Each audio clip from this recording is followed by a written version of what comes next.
Hello दोस्तों, स्वागत है आप सभी का आज के वीडियो में। और आज के इस वीडियो में हम बात करने वाले हैं आईपीएल के match number 59 DC versus Punjab king के मैच के बारे में, जो कि खेला जाएगा 13 मई शाम 7:30 बजे अरुण जेटली क्रिकेट स्टेडियम में। तो इस वीडियो में बहुत सारी डिटेल शेयर करूंगी। उससे पहले अगर चैनल पर नए हो तो चैनल को सब्सक्राइब कर लेना, और वीडियो अच्छी लगे, इंफॉर्मेटिव लगे तो लाइक ज़रूर कर देना। तो चलिए आगे बढ़ते हैं। और इस वीडियो में शेयर करने वाली हूँ मैं आपके साथ pitch report, weather reports, last matches, head to head, team analysis, team comparison, playing 11, dream 11, toss prediction, और साथ ही जानेंगे विनिंग प्रेडिक्शन भी।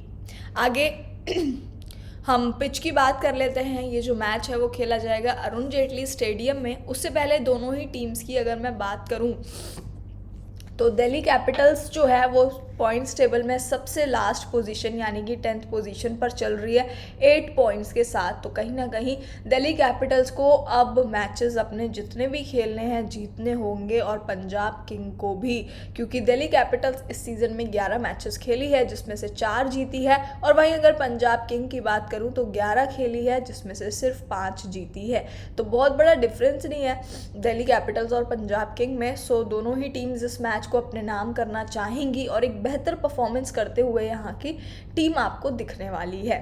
तो आगे बढ़ते हैं और बात कर लेते हैं अरुण जेटली स्टेडियम की पिच की। उससे पहले अगर आपने अभी तक हमारा टेलीग्राम चैनल ज्वाइन नहीं किया है तो टेलीग्राम चैनल ज्वाइन कर लीजिएगा, क्योंकि अगर आप हमारे साथ टेलीग्राम पर जुड़ते हो ना तो बहुत सारे बेनिफिट आपको मिलते हैं। सबसे बड़ा बेनिफिट कि आईपीएल चल रहा है, प्रॉफिट अर्न करना बनता ही है, लॉस रिकवर आपको कराया जाता है, साथ ही आपके कोई भी चार्जेस आपको नहीं देने हैं, फीस के कुछ भी पे ही नहीं करना है आपको। सिर्फ हमारे साथ लाइव में जुड़कर चैनल को सब्सक्राइब कर लेना है और लाइव में हमारे साथ जुड़ जाना है, तो प्रॉफिट अर्न कर सकते हो हमारे साथ जुड़कर। मार्केट लोड की इन्फॉर्मेशन दी जाती है जो कि आपको कहीं और नहीं मिलेगा, और बॉल गाइडेंस दी जाती है, मतलब लाइव गाइडेंस आपको पूरे मैच के दौरान मुझे नहीं लगता कि कोई भी आपको देने वाला है प्रॉफिट अर्न करवाने के लिए। सो डेफिनेटली चैनल को ज़्यादा से ज़्यादा शेयर कीजिए, इस वीडियो को ज़्यादा से ज़्यादा शेयर कीजिए, जिससे आपके साथ साथ आपके जो नोन्स हैं वो भी हमारे साथ जुड़कर प्रॉफिट अर्न कर पाए। तो आगे चलते हैं और बात कर लेते हैं अरुण जेटली स्टेडियम की पिच के बारे में। तो बैट्समैन को सपोर्ट करती है, और जो रिसेंट मैचेस हुए हैं वो भी आप देखोगे काफ़ी अच्छे रहे थे। लास्ट मैच जो हुआ था उसमें भी आरसीबी ने 181 बनाया था और दिल्ली कैपिटल्स ने उसको चेस कर लिया था, 187 बना दिया था। तो यानी कि बैटिंग पिच रहती है 180 190 तक का स्कोर आप यहाँ पर एक्सपेक्ट कर सकते हो। Power play score 52 to 57, bounce होता है, बाउंस मिलता है, और बाउंड्री लेंथ यहाँ पर रहने वाली है 60 to 70 मीटर की। नेक्स्ट यहाँ पर बात करेंगे पेसर्स वर्सेस स्पिनर्स की। तो अगर पिछले 10 मैच की बात करूँ तो पेसर्स ने निकाले हैं यहाँ पर 60% विकेट्स, और स्पिनर्स को भी मिले हैं यहाँ पर 40% विकेट्स, यानी कि दोनों ही आपको यहाँ पर विकेट्स निकालते हुए दिखेंगे। दोनों ही इंपॉर्टेंट रहने वाले हैं अपनी टीम में, पेसर्स को भी लेना है और स्पिनर्स को भी लेना है। तो जैसे कि मैंने आपको बताया कि जो दिल्ली कैपिटल्स है वो पॉइंट्स टेबल में 10th पोजीशन पर चल रही है, जिसमें से 11 मैचेस उन्होंने इस सीज़न में जीते हैं, और 11 मैचेस खेले हैं जिसमें से सिर्फ 4 मैचेस जीते हैं। तो रीसेंट 3 मैचेस की बात करेंगे हम यहाँ पर। तो पिछले 3 मैचेस आप देखोगे तो लास्ट मैच जो है वो दिल्ली कैपिटल्स हारी थी सीएसके के सामने, लेकिन उससे पहले जो आप 2 मैचेस देख रहे हो स्क्रीन पर, वो मैचेस जो हैं वो दिल्ली कैपिटल्स ने जीते हैं। तो लास्ट मैच में सीएसके के साथ हुआ था दिल्ली कैपिटल्स का, सीएसके 167 का टारगेट देती है, और अपने होम ग्राउंड पे फिर तो सीएसके का ही जीतना बनता ही था। उस मैच में हमने देखा ही कि दिल्ली कैपिटल्स 140 पर ही रुक गई थी, और दिल्ली कैपिटल्स इस मैच को 27 रन से हार गई। भले ही सीएसके को राजस्थान रॉयल ने उनके होम ग्राउंड पे हराया हो, लेकिन दिल्ली जैसी टीम तो नहीं हरा सकती, क्योंकि अच्छी टीम है सीएसके, और जिस जिस तरीके से वो अपने लिमिटेड रिसोर्सेज को जिस तरीके से यूज़ करती हैं, और MS धोनी की कैप्टेंसी तो बहुत अच्छी साबित हुई है, और हम डेफिनेटली एक्सपेक्ट करेंगे CSK जो है वो टॉप 4 में प्लेऑफ के लिए जा सकती है इवन। सो नेक्स्ट, इससे पहले मैचेस हुए RCB के साथ DC का, जहां पर DC जीत गई थी उस मैच को, RCB को हरा दिया था। अब RCB की अगर मैं बात करूं तो 181 का टारगेट दिया और DC ने उसको चेस कर लिया और DC इस मैच को 7 विकेट से जीत गई थी। उससे पहले मैच की बात करूं तो DC का GT के साथ हुआ और GT को भी हराया था इन्होंने उन्हीं के होम ग्राउंड पर। तो वो मैच तो कहीं ना कहीं GT की ऑब्वियसली गलती थी वहाँ पर, क्योंकि हार्दिक पांड्या के अलावा कोई प्लेयर वहाँ पर चला नहीं। तो जब कोई प्लेयर चलेगा नहीं तो डेफिनेटली कोई भी कितनी भी स्ट्रॉन्ग टीम हो वो तो हारना ही है मैच फिर आपको। तो दिल्ली कैपिटल्स ने जबकि बहुत बड़ा टारगेट नहीं दिया था, दिल्ली कैपिटल्स ने 130 बनाए थे, जहां पर GT 125 पर ही रुक गई थी और ये मैच DC 5 रन से जीत गई। नरेंद्र मोदी स्टेडियम में ये मैच हुआ था। तो दिल्ली कैपिटल का लास्ट मैच जो है वो CSK के साथ अपना हार कर आ रही है। बात कर लेते हैं पंजाब किंग की। तो पंजाब किंग लगातार अपने 2 मैचेस हार कर आ रही है, तो कहीं ना कहीं ये मैच डेफिनेटली जीतना बहुत ज़रूरी होगा, क्योंकि पंजाब किंग का पिछले 2 मैचेस में फॉर्म बहुत अच्छा नहीं रहा है।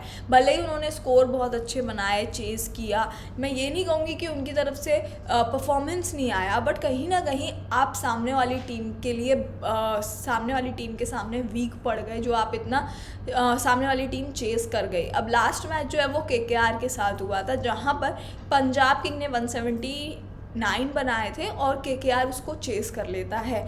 तो पंजाब किंग इस मैच को 5 विकेट से हार गया था। उससे पहले पंजाब किंग 214 बनाता है और मैं ये नहीं कहूँगी कि इसमें बहुत अच्छा परफॉर्मेंस रहा। इवन यहाँ पर मुंबई इंडियंस इनके विकेट्स भी नहीं निकाल पाई थी, तो बहुत अच्छा मैच में परफॉर्मेंस था। बट वही कि परफॉर्मेंस आपका अच्छा हो बट किसी ना किसी दिन आपका बैड लक होता है, तो वो मैच आपसे चला जाता है और मुंबई इंडियंस ने 214 चेस कर लिया था। पंजाब क्रिकेट एसोसिएशन में ये मैच हुआ था।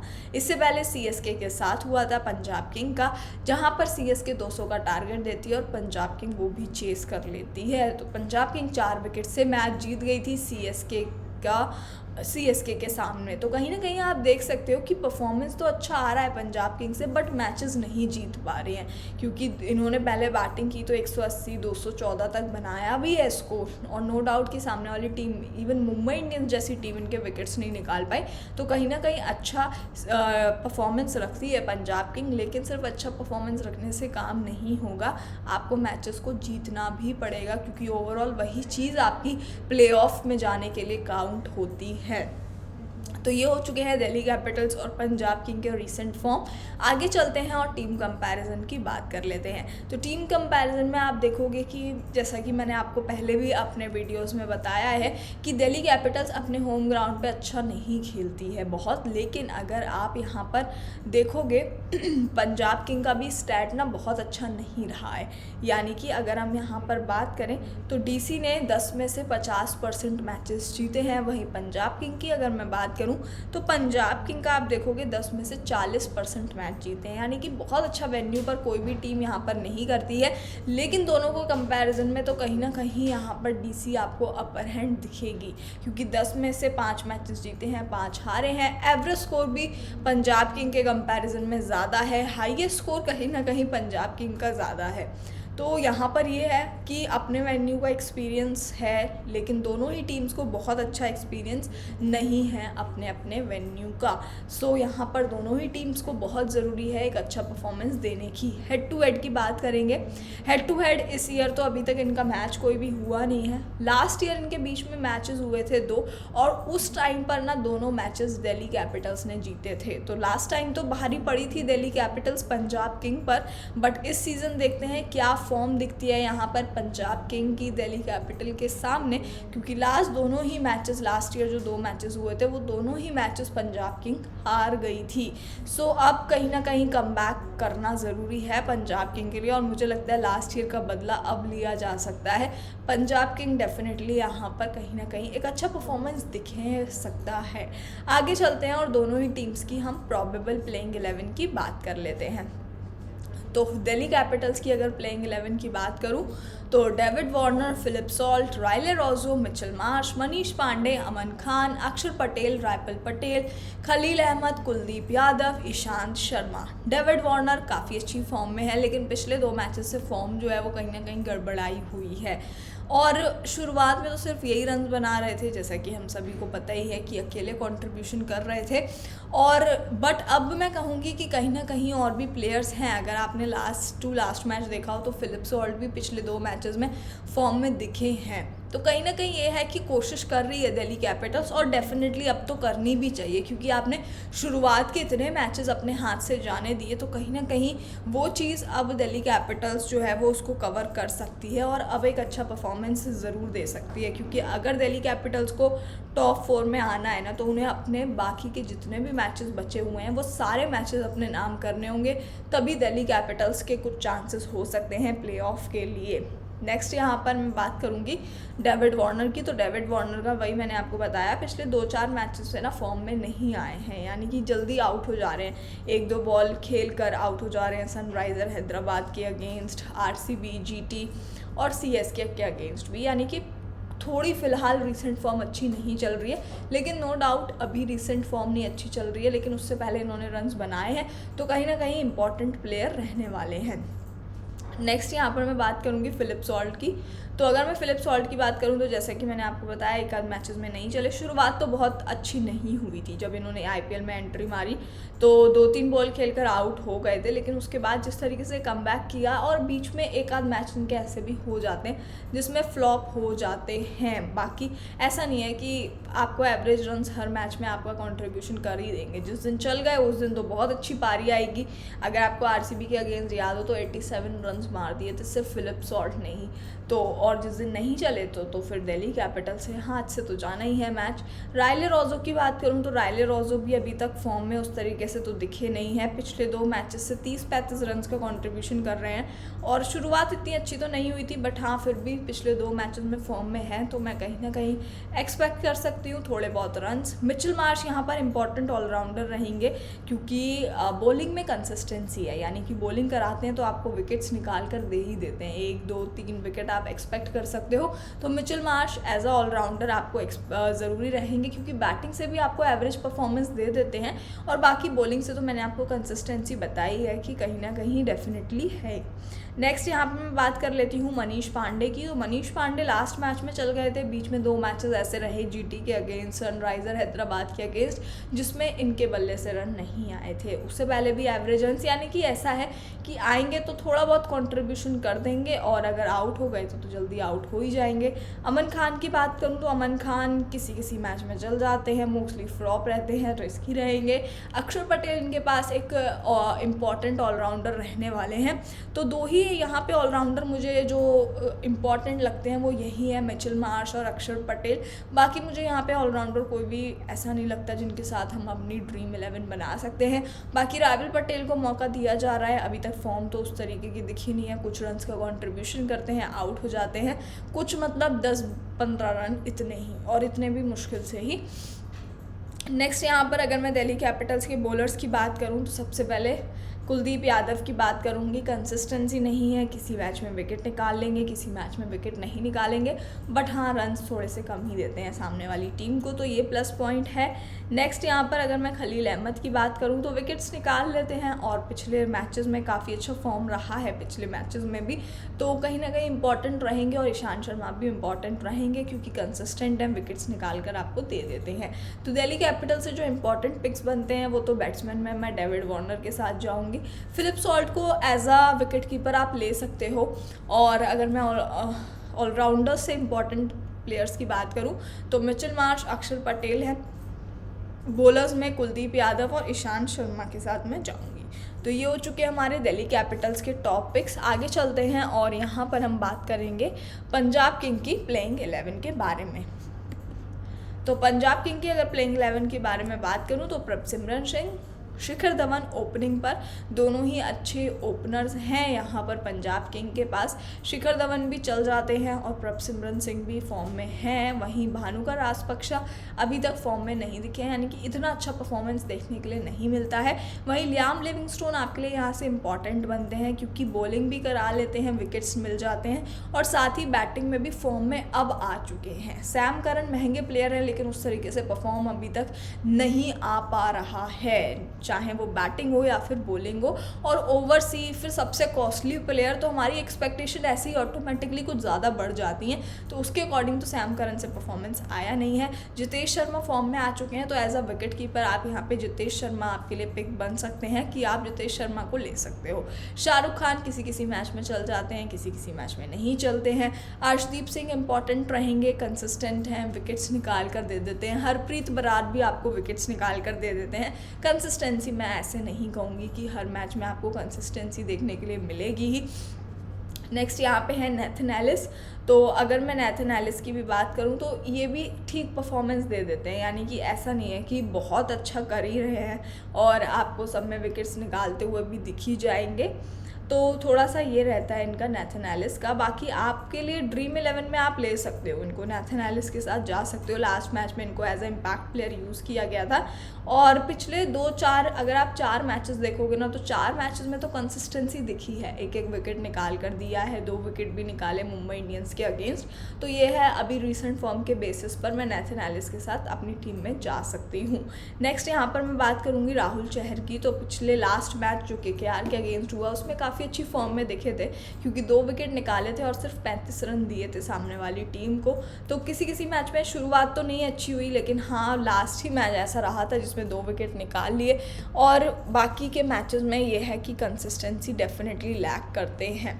तो ये हो चुके हैं हमारे पंजाब किंग के जो इंपॉर्टेंट पिक्स बनते हैं। वो यहाँ पर मैं आपसे कहूँगी कि विकेट कीपर में आप जितेश शर्मा को ले सकते हो। और बॉलर्स की अगर मैं बात करूं तो अर्शदीप सिंह यहाँ से बनते हैं, नेथन एलिस के साथ जा सकते हो आप। लियाम लिविंगस्टोन यहाँ पे एक इम्पॉर्टेंट ऑलराउंडर बनते हैं। बाकी बैट्समैन में मैं शिखर धवन के साथ जाऊंगी। तो चलिए अब हम बात करेंगे कि कौन से हमारे दोनों ही टीम से टॉप पिक्स रह सकते हैं।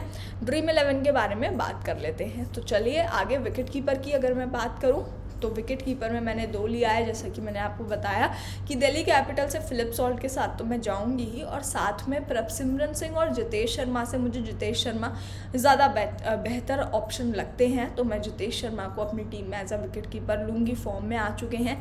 3 बैट्समैन मैंने लिए हैं, शिखर धवन, प्रभसिमरन सिंह और यहाँ पर मैं लूँगी डेविड वार्नर को दिल्ली कैपिटल से। ऑलराउंडर्स की बात करें तो अक्षर पटेल बॉलिंग ऑलराउंडर काफ़ी अच्छे हैं। साथ ही मैंने लिया है लियाम लिविंगस्टोन को, क्योंकि लियाम लिविंगस्टोन की बात करूँ ना तो एक तो बैटिंग परफॉर्मेंस आपको दे देते हैं, साथ ही बॉलिंग करवाते हैं, तो बॉलिंग में भी विकेट्स मिल जाते हैं इनको। ऐसा नहीं है कि बॉलिंग के लिए थोड़ी सी मुश्किल होती है, ऐसा नहीं है, विकेट्स मिल जाते हैं। और अगर विकेट्स नहीं भी निकालते ना तो महंगे साबित तो नहीं होते हैं बॉलिंग में। तो ये मेरे 2 ऑलराउंडर्स रहने वाले हैं। अब बॉलर्स की बात कर लेते हैं। तो 4 बॉलर्स के साथ मैं जाऊंगी। दिल्ली कैपिटल से मैंने लिया है ईशान शर्मा और खलील अहमद को। ईशान शर्मा हर मैच में कंसिस्टेंट हैं, खलील अहमद के साथ भी मैं जाऊंगी। महंगे साबित नहीं होते, विकेट्स मिल जाते हैं, और जिसमें नहीं भी मिलते तो वही मैंने आपको बताया ना कि आप रन्स मत दो सामने वाली टीम को ज़्यादा, वो ज़्यादा बेटर ऑप्शन है कि आपसे विकेट नहीं निकल रहा। और वहीं पर मैं पंजाब किंग से लूँगी अर्शदीप सिंह और नेथन एलिस को। तो ये हो चुके हैं मेरे DC वर्सेस पंजाब किंग के टॉप पिक्स। अब यहाँ पर इस मैच को कौन सी टीम जीत सकती है उस पर बात कर लेते हैं।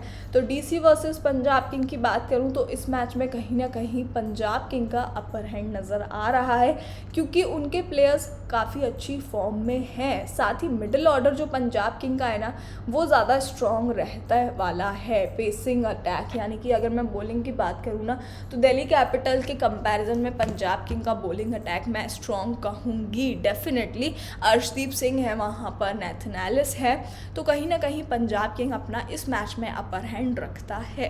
तो ये हो चुका है DC वर्सेस पंजाब किंग का फुल मैच प्रेडिक्शन।